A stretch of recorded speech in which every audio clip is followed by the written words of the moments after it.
Just days after President Trump's 50% tariff on imports from Canada took effect, shoppers at Costco and Walmart were stunned. 6 Canadian imports from frozen potatoes and beef to fresh milk all saw prices nearly double overnight. These are everyday staples in the carts of millions of American families, yet now they've become a clear marker of the trade war's impact.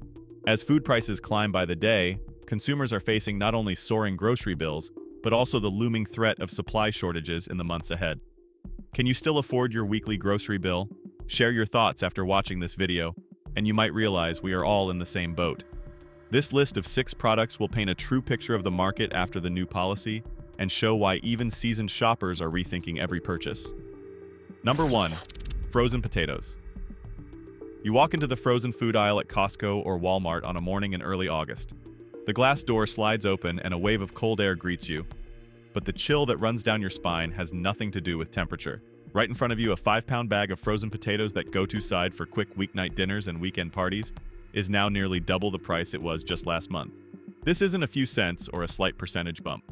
It's a jump so steep that many shoppers quietly set the bag back on the shelf and start recalculating their entire cart. How did a humble, budget-friendly food turn into a luxury in just a matter of days? The story begins in the sprawling potato fields of Alberta and Manitoba, Canada. These 2 regions are major suppliers to the U.S. market, especially for processed and frozen potato products. But this year, the weather was not on the farmers' side. Heavy rains hit right during harvest season, followed by crop disease outbreaks, slashing yields. With supply already tight, President Trump's 50% tariff on Canadian agricultural imports in early August was the second blow, pushing prices to record highs. The ripple effects came fast. Distributors had to raise prices to cover import and transportation costs. Summer fuel price hikes only drove logistics costs higher. From the cold storage facilities at the border to the supermarket shelf, every step added a few more cents. And by the time it all stacked up, that frozen potato bag went from an automatic toss in the cart to a careful maybe. The impact spilled beyond grocery stores. Fast food chains that go through tons of fries every day face tough choices, raise menu prices, shrink portions, or find alternate suppliers. McDonald's, Wendy's, and local burger joints all had to revisit their business math. Some small diners in the Midwest opted to pull fries from the menu entirely because ingredient costs had climbed beyond what they could bear. Customers were disappointed, and it felt like a little piece of the fast food experience had vanished. For many American families, frozen potatoes are more than just food. They're the quick fix for busy days, the golden crispy treat that makes kids giggle when the plate hits the table. Now every purchase is an economic calculation. Buying a bag might mean cutting another item from the list or trimming small extras from the week's budget. But viewers don't lose hope just yet. Farmers in Idaho and Washington are rushing to expand their potato acreage, seizing the surge in domestic demand. Some U.S. food companies are testing new potato varieties with higher yields and shorter growing cycles. It's all part of an effort to ease reliance on Canadian supply, though everyone knows results won't show for several months. Still, a big question hangs in the air. Will these efforts be enough to turn things around before winter agricultural experts forecast frozen potato prices will remain high at least through the end of the year? If Canadian yields keep falling, widespread shortages are a real possibility. In that case, even restaurants famous for their legendary fries might have to change their menus. Just picture it: one day you walk into your favorite burger spot, order your usual combo, and the cashier apologizes because we're temporarily out of fries. That might not be rare soon. It could be the new normal within months. And if this is only the first item on the list of 6 Canadian imports hit hardest, are you ready to hear what's happening to beef, pork, or seafood? Number 2. Beef and pork. You stop by the meat counter at Walmart on a weekend. In front of you are trays of grass-fed beef and perfectly cut pork. But the price board above makes you look twice just to be sure you're not mistaken. A pound of beef tenderloin is now up more than 35% from last month. Pork hasn't fared much better, climbing over 28% in just a few weeks. Some shelves are even partially empty as shipments arrive late. This isn't just a seasonal price adjustment. Beef and pork imported from Canada account for a significant share of the U.S. supply, especially grass-fed beef prized by many families for its flavor and safety, and premium pork used for making sausages and bacon. When the 50% tariff kicked in at the start of August, the entire supply chain felt the shock. Importers had to spend millions more just to keep the same amount of product flowing. But the story doesn't stop at the border. Domestic supply was already under strain for months. Feed costs had soared due to shortages of corn and soybeans, and transportation costs were climbing with fuel prices. The tariff push sent both production and import costs even higher. The result is simple: American consumers are now paying more for every cut of meat on the table. Shopping habits are shifting fast. Some families are switching to cheaper proteins like chicken. Steakhouses have been forced to raise prices on signature dishes or trim portion sizes. A few fast food chains have even paused beef burger promotions because they can no longer make a profit. Picture this. You walk into your go-to burger joint, order your usual combo, and what comes back is a smaller burger with a thinner patty. Nobody has to explain why. You already know the reason. Political decisions that passed through Congress and landed squarely in the wallets of everyday people. The bigger issue is that meat isn't something easily replaced. For many Americans, especially in the Midwest and South, beef and pork are part of the cultural fabric. From weekend BBQs to major holiday feasts. Price hikes don't just alter daily meals. They reshape family traditions and moments of togetherness. And when meat prices rise, processed meat products follow. That breakfast sausage pack, those bacon strips for your sandwich, even frozen pizzas aren't escaping this wave of increases. The domino effect is in motion. Higher prices lead to lower demand, which means falling revenue, which forces businesses to cut jobs. An entire chain of economic and social impacts has been triggered by a single tariff decision. If you think this is just a passing phase, think again. Experts warn that unless conditions change, beef and pork prices could stay high, or climb even higher. Through the holiday season, the peak time for meat consumption. That means millions of American families may have to rethink their Christmas or New Year's menus. So what will you do? Keep paying the premium to preserve your eating habits or adjust portions, maybe even cut back on dishes that have been on the family table for decades? It's not an easy choice, especially when we're only on the second item in the list. And if meat looks like this, what's waiting for us with products we once thought were untouchable, like canned goods? Number 3, canned goods with aluminum packaging. At Costco, an 8-pack of a popular canned tuna brand that used to cost around $12 has now jumped to nearly $18. At Walmart, that familiar can of tomato soup is more than 30% higher than just a month ago. And the reason isn't only about what's inside the can, it's about the aluminum shell itself. Canada is one of the top suppliers of processed aluminum to the United States, especially for food packaging. When the 50% tariff on imported aluminum took effect, packaging costs shot up. That increase was passed straight to the final price on store shelves. The thing is, aluminum isn't just used for tuna cans or soda. It's in hundreds of canned and bottled goods you see every day. This shift has created a strange paradox. The contents of the can are basically unchanged, yet the price is noticeably higher simply because of its armor. For families who used to stock dozens of canned goods to save money and prepare for emergencies, their grocery bills have swelled dramatically. Some longtime shoppers say they've had to cut their stockpile by half just to keep their budget in check. The contrast becomes even sharper if you look at countries untouched by these tariffs. In some European supermarket chains, the price of Canadian canned tuna has stayed almost the same, with only slight changes due to shipping costs. In the US, consumers are paying more for the exact same product, an entirely policy-driven difference. The impact reaches beyond supermarket aisles. Charities and food banks, which rely heavily on canned goods to feed people in need, are now facing a sharp drop in donations. With prices higher, both donors and suppliers are stretched thin. This leaves thousands of the most vulnerable families hit with a double blow: rising prices and shrinking aid.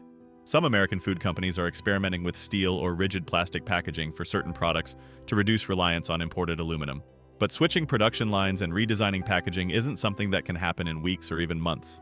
That means consumers will likely be stuck with these higher prices at least through next year, and possibly longer if the trade dispute drags on.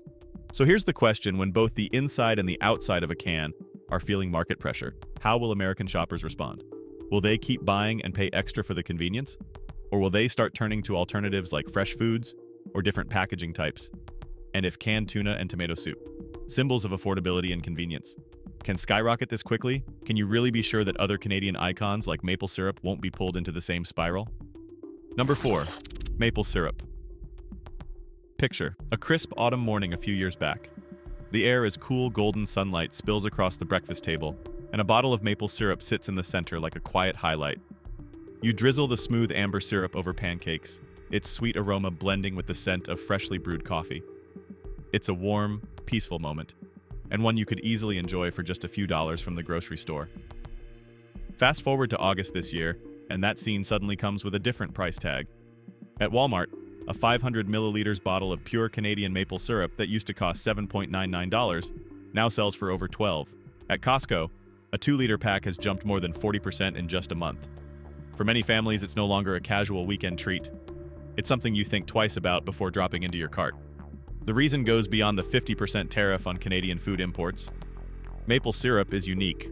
Canada, especially the province of Quebec, produces over 70% of the world's pure maple syrup, and the US is its largest customer. There's no meaningful alternative supply, and you can't just plant new maple trees and harvest them next season. That makes maple syrup one of the most vulnerable products when trade tensions flare. The price hike is hitting more than just households. Bakeries, coffee shops, and brunch restaurants that rely on maple syrup as a non-negotiable ingredient have been forced to adapt. Some have switched to blends made with corn syrup or artificial flavoring to keep menu prices steady, but the taste is never the same.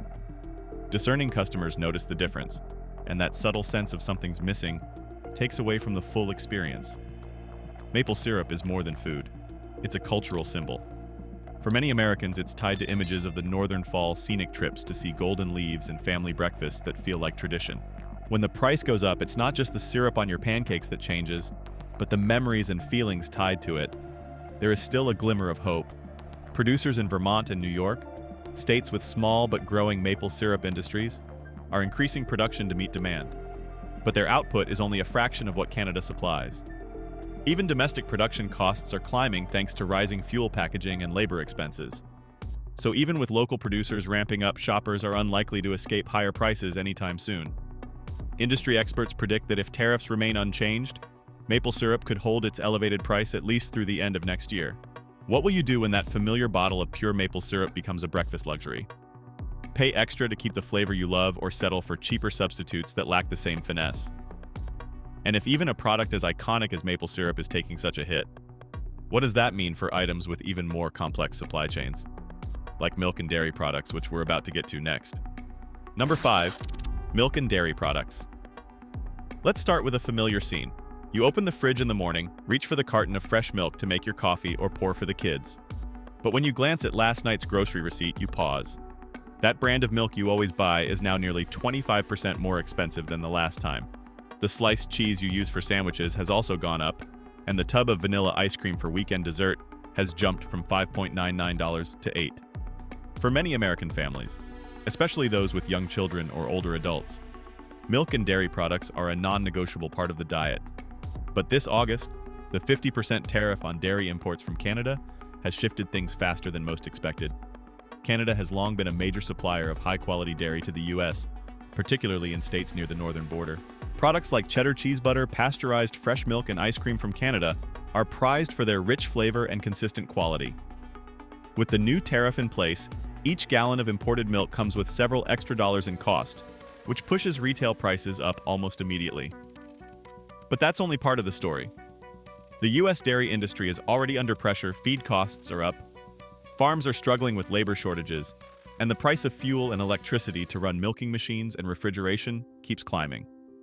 With imports restricted and domestic prices also rising, the market is caught in a double bind. The effects spill beyond the dairy aisle.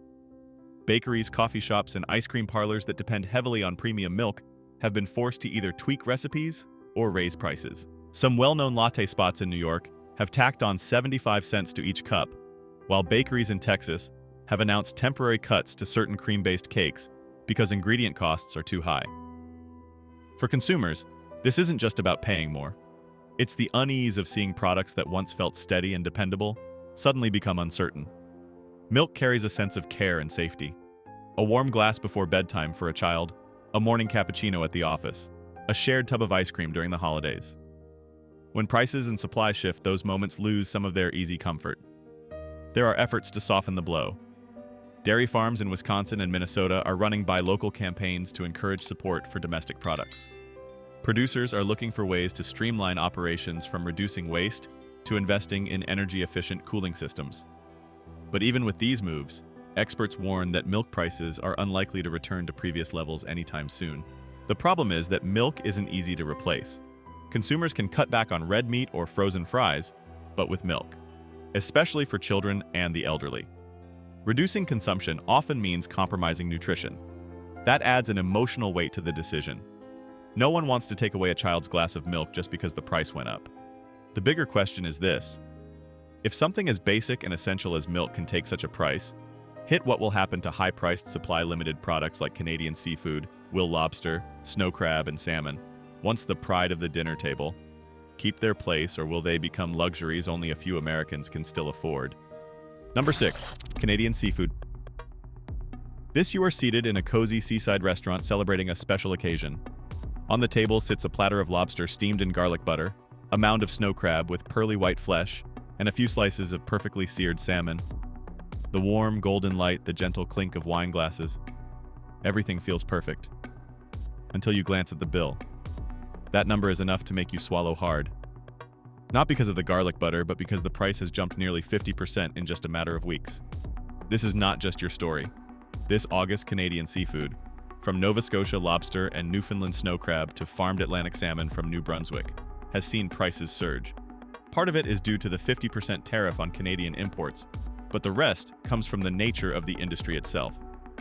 These are premium products that are hard to replace, heavily tied to seasons and weather. In the past, the US imported over half of its lobster and snow crab from Canada to supply both grocery stores and restaurants. These were not only for the wealthy, but also the special treat choice for many families during holidays or weekends. With prices climbing, it is not only luxury banquets that are shrinking. Family gatherings are feeling the pinch too. The impact has spilled into the service industry. Upscale seafood restaurants have been forced to raise menu prices or shrink portions. Some well-known buffet chains have stopped serving snow crab altogether, or limit it to certain days of the week. That leaves customers disappointed and drives down traffic, hitting revenue and jobs. The root of the problem lies in Canada's tightly integrated seafood supply chain. Catching, farming, and transporting seafood was already costly, and now tariffs push export prices to the US to a level many importers will not or cannot pay. Some shipments are even being rerouted to Europe or Asia, markets that are not slapping on the same high tariffs. The real worry is that seafood is not like beef or milk. You cannot simply ramp up domestic production to fill the gap. The US has its own lobster and salmon operations, but volumes are small and mostly serve local markets. With Canadian imports shrinking, the gap drives prices up across the board, not only for premium dishes, but also for processed products like seafood chowder, crab salad, and sushi. For consumers, it is a tough choice: pay more to preserve the original flavor, or let go of a piece of culinary tradition that once felt within reach. And if Canadian seafood slowly disappears from American tables, are we watching the quiet erosion of a rich and diverse food culture? Now put yourself in this situation. You have spent months planning an anniversary dinner. But when the day comes, the restaurant tells you the price of the main course has risen by 40% and the deposit is higher. Do you cancel, change the menu, or grit your teeth to keep the moment intact? Every choice carries a tinge of regret, and that is exactly the reality millions of Americans are now facing. From frozen potatoes to Canadian seafood, these 6 foods are more than just items on a grocery shelf. They are part of dinner tables, part of memories, part of gatherings. When new tariffs send prices soaring, the impact is not only in the numbers on a bill, but also in the way we adjust our daily lives. Still, this is also a moment for American consumers to adapt, to support domestic products where possible, to seek out creative alternatives, and to pay close attention to shifts in policy. Because while economics and politics can change course, it is the flexibility and resilience of communities that will truly decide how we weather challenging times. This video does not promote division within the United States or encourage segregation. All content is presented for the purpose of exploration, analysis, and fostering discussion based on current events, public sentiment, and social trends. We fully respect the United States Constitution and all federal regulations. If today's analysis made you think, drop a comment so we can keep the conversations going. And don't forget to like, subscribe, and hit the bell so you will never miss our next independent deep dive.